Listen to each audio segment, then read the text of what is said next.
toute l'histoire de cette Coupe d'Europe. Plus de 1100 points inscrits sous le maillot du Munster. Alors on vous parlait de l'ambiance qui est tout à fait exceptionnelle cet après-midi. On a agrandi les murs pour faire entrer un maximum de gens cet après-midi à Mayol, et en plus les conditions de jeu vont être idéales, Cédric Baudot, parce que la température est clémente cet après-midi. Bonjour.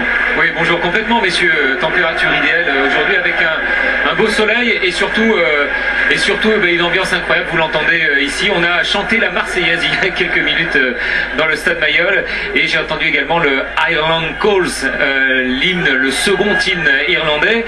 Vous dire les dernières infos que eh bien, s'il y a un beau soleil qui brille sur Mayol aujourd'hui, ça va certainement profiter aux Toulonnais en première période, puisque Joe Van Niekerk tout à l'heure a remporté le toss et les Toulonnais ont choisi de prendre le terrain et de jouer à droite, et donc les Irlandais vont jouer face au soleil en première période. Voilà messieurs.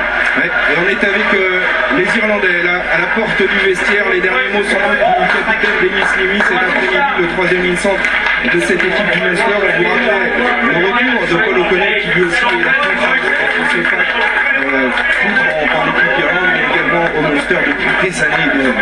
Oui, qui est toujours là dans les grands rendez-vous, un peu chanceux cette fois-ci d'être présent pour ce grand match suite à sa requalification après une agression il y a quelques temps, mais voilà, aujourd'hui il est prêt à être au milieu de ses copains.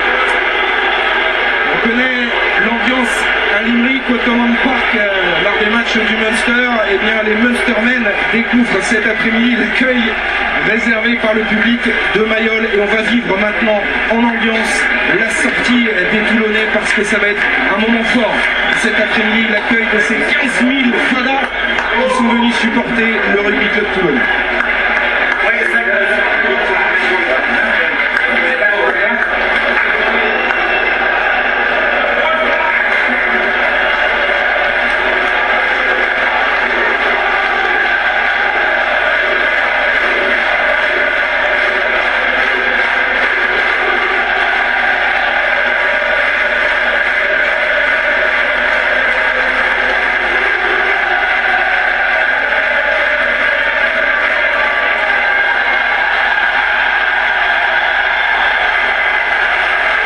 Ambiance électrique à Mayol pour ce choc au sommet dans cette coupe entre Toulon et le Munster. C'est chaud bouillant, les Toulonnais qui ont laissé les joueurs irlandais au milieu du terrain pour prendre un peu la pression de ce public qui est chaud cet après-midi. Il fallait bien les accueillir à ces Irlandais, c'est fait. Ils se sont d'ailleurs recentrés, ils se sont regroupés peut-être pour se donner encore un peu de courage avant d'affronter les Toulonnais, mais quelle ambiance incroyable. Alors vous le savez, c'est de tradition ici à Mayol, c'est même une institution, le pilou-pilou.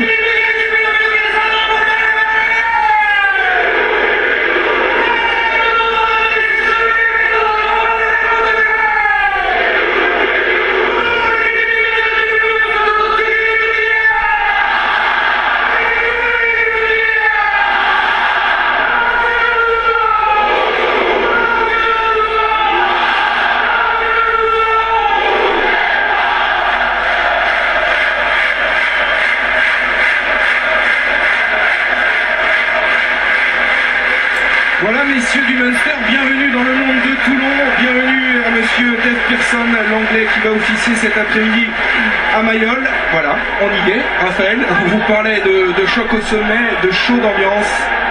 Messieurs, oui, Cédric. Petite info sur le bord du terrain, Philippe Saint-André voulait assister au match en bas, et en fait le RC le fait remonter dans les tribunes parce que le règlement RC dit que le manager doit suivre le match dans les tribunes, donc pas d'exception ici pour ce match aujourd'hui.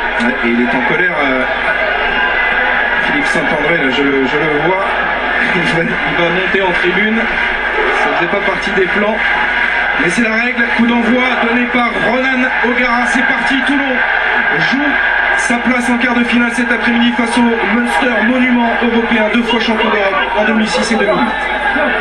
Qui prend la main dès ce coup d'envoi et qui met en place son organisation classique en sollicitant les avants. Ils savent bien faire les avants. Avec Stringer qui avait sollicité Denis Lamy, son capitaine, pour cette première action à l'avantage des Irlandais. Bonne défense des Toulonnais sur ce premier point de rencontre avec Blanchard O'Callaghan qui est passé au sol. Alors mise à disposition de Stringer pour O'Gara qui tourne le jeu avec son arrière Warwick, le petit coup de pied rasant dans le dos de la défense pour trouver une touche dans les 22 mètres de Toulon. On disait Ronan O'Gara, la tête pensante de cette équipe, et puis déjà une petite option tactique sur ce ballon retardé, avec d'abord dans un premier temps on aurait pu imaginer que les avants allaient être sollicités dans le même sens, et non c'est un renversement d'attaque très bien exécuté avec l'occupation, privilégiée l'occupation au pied pour camper dans le corps adverse. Donc bonne première option tactique chez O'Gara. Ouais, et première touche délicate pour les Toulonnais. Déjà entendre les combinaisons annoncées, c'est la raison pour laquelle Pierre Mignoni est allé s'adresser à Sébastien Bruno. La complicité nécessaire entre les lanceurs, les sauteurs sur ce genre d'action. Attention, ouais, ballon récupéré par les Irlandais menaçants d'entrée de jeu à 10 mètres de la ligne du RCT avec un ballon qui reste en possession des avants. On essaie d'aller fixer avec Kovlan qui est libéré pour O'Connell maintenant. Avantage en cours. Pénalité, attention, trop en faire non plus. C'est sûr que dans ce genre de situation, les Toulonnais doivent rester maîtres de leur nerf, la discipline aussi sur la ligne de défense. Peter Stringer qui prend son temps, il sait que de toute façon une pénalité sera rendue aux Irlandais. Alors ils vont essayer d'aller chercher l'essai, probablement. Et M. Pearson revient à la faute toulonnaise. C'est tout l'enjeu de ce début de match pour les Toulonnais. On à trouver un équilibre entre l'agressivité nécessaire au plaquage, même si là on voit les joueurs du Munster percer le dispositif toulonnais, le mettre à mal du moins. Il faut trouver un équilibre entre cette agressivité nécessaire et être aussi dans la règle. Alors là, on va suivre avec attention cette pénalité parce que Mourad Boudjelal au match aller avait été impressionné de l'accueil du public irlandais pour les buteurs toulonnais. Il a fait passer un petit communiqué cette semaine en demandant au public toulonnais d'être très respectueux et surtout d'observer le silence sur chaque pénalité irlandaise. Alors on connaît le public de Toulon qui est plutôt chaud habituellement. Est-ce que ce public va respecter les consignes données par le président Boudjelal? Écoutons.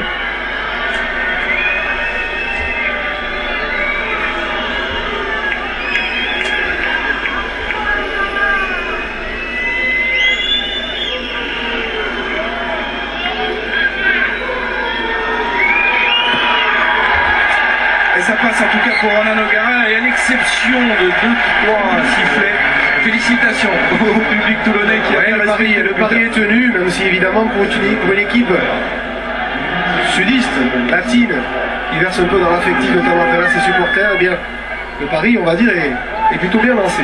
Et le Munster ouvre le score ici à Mayol 3-0. Alors on vous disait, Toulon joue sa qualif cet après-midi, le Munster joue probablement plus que ça, peut-être sa saison. Le Munster qui a toujours participé au quart de finale depuis 12 ans maintenant est dans une position très inconfortable. Pourtant le Munster est premier en Ligue 7, mais cette saison, vous l'avez dit tout à l'heure Raphaël, ils ont mal voyagé en Coupe d'Europe, déjà 2 défaites, donc aujourd'hui victoire obligatoire pour les joueurs du Munster. Ils veulent poursuivre leur série intérieure de qualification en Coupe d'Europe, ils n'ont pas le choix, c'est vrai. Et maintenant au RCT de proposer quelque chose sur les ballons dont ils vont disposer. Alors, Warwick a trouvé une touche, mais M. Pearson a sifflé parce que Ronan O'Gara est touché sur cette action. Je vous disais tout à l'heure, Ronan O'Gara, l'homme de tous les records, le joueur le plus capé du rugby irlandais avec 103 sélections, meilleur réalisateur de cette Coupe d'Europe. Il a été touché là sur cette action. Ouais, il me semble sur une percussion involontaire, voilà, de Paul O'Connell qui signe son retour au sein de cette équipe. Suspendu 4 semaines pour un mauvais geste sur Jonathan Thomas lors du match Munster-Ospreys. D'ailleurs, la commission a été plutôt clémente avec lui. Oui, c'est plutôt heureux pour O'Connell, requalifié à coup d'envoi 16h, requalifié à 14h45. Exactement. Allez, ça va aller pour Ronan O'Gara qui va reprendre sa place. Du coup, on va pouvoir jouer cette touche sur la ligne médiane. Avantage pour le lancer au Toulonnais avec Sébastien Bruno qui a re-signé une saison supplémentaire cette saison. Alignement complet pour Sébastien en touche.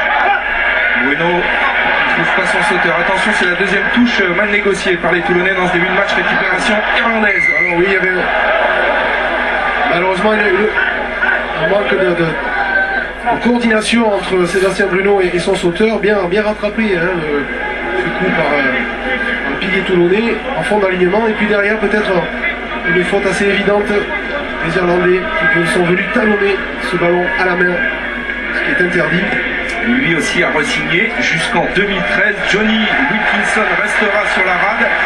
Mourad Boudjela qui a fait l'effort cette semaine, il a signé des cadres, je pense notamment à Fernandez Lobé aussi qui est reparti pour 2 ans de contrat avec Toulon.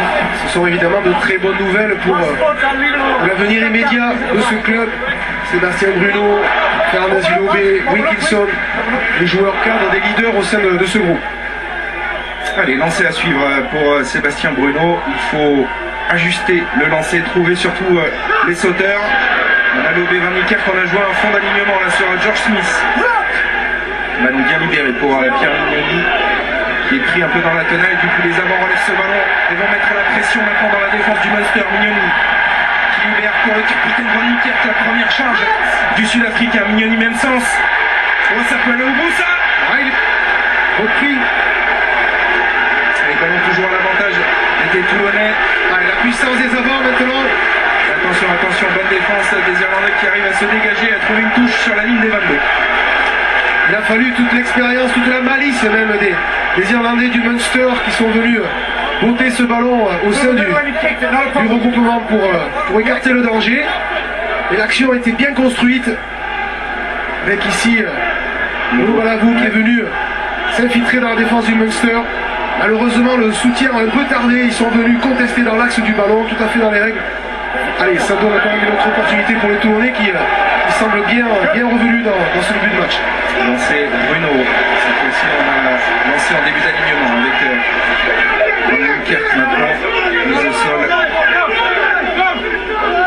Carmignon organise l'attaque, sans doute être une petite couche avec les avants. Avec la puissance pour Kobliashvili. C'est un soutien de ces deux troisième lignes, ça c'est important pour franchir le dispositif adverse. Le ballon libéré, mais là, un petit problème dans la transmission, il y a un avantage laissé aux Irlandais parce qu'il y a un en avant. Toulon. Et la première mêlée. Ouais. Et le premier accrochage. Il y a l'échauffourée là entre les joueurs, il y a de la tension, on vous l'a dit, il y a un esprit de revanche important.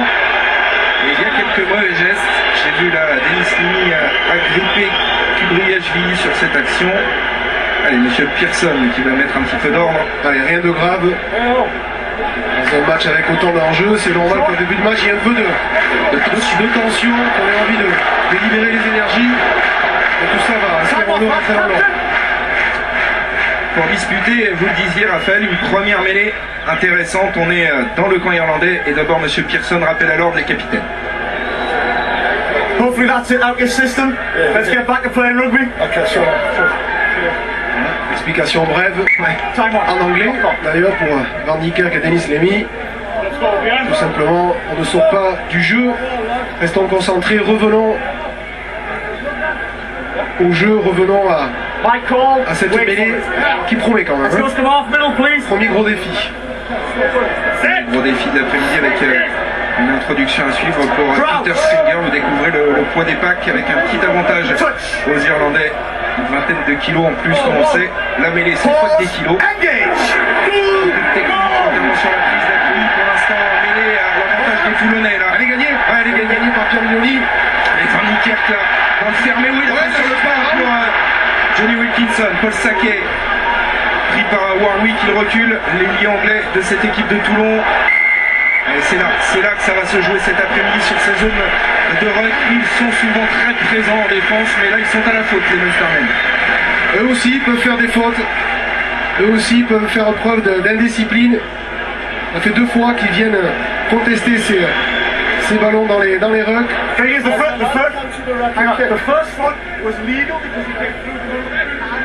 On va le voir ici hein, sur ce ballon proposé par Paul Saquet. Faute avec quand même un gros travail de la mêlée toulonnaise qui parvient à orienter la mêlée irlandaise dans le bon sens et une récupération très mignonnesque autour de la mêlée. Je vous donne tout à l'heure un peu les statistiques de Ronan O'Gara. Que dire de Johnny Wilkinson, deuxième meilleur réalisateur de tous les temps, 1111 points en 80 sélections avec l'équipe d'Angleterre. C'est un métronome, c'est monsieur Johnny ici à Mayenne.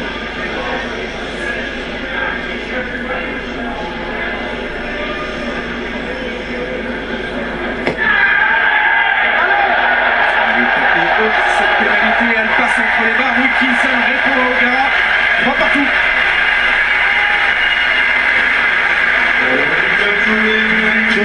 Dixon dans son jardin. On a fait silence aussi pour lui. Dans son nouveau jardin de Mayol. Et le renvoi effectué par Ronan O'Gara pour les Irlandais. Bonne prise de balle à la réception de ce renvoi par Schofield. On va travailler un ballon porté maintenant côté toulonnais. Ballon au sol à la disposition de Pierre Mignoni. C'est la dernière saison en tant que joueur ici à Toulon. Dernière aventure européenne. Vous imaginez toute la détermination qu'il a en lui. Il intégrera le staff l'an prochain en tant qu'entraîneur de la ligne de 3/4. Attention à ce ballon dans les mains de Warwick, l'arrière intercalé qui est venu créer un point de fixation. Stringer qui va insister dans le fermé. On croise maintenant avec Keith Earls. Stringer. Attention pour les Toulonnais. Dans la redistribution défensive, il y a encore quelques espaces qui permettent aux joueurs du Munster de franchir. Allez, ça c'est peut-être un bon ballon de récupération. En avant connu par Damien Varley, ancien joueur des Wasps, qui remplace aujourd'hui Jerry Flannery blessé et qui a commis 7 ans avant. Vous l'avez connu d'ailleurs, Varley. Oui, j'ai eu l'occasion de le côtoyer pendant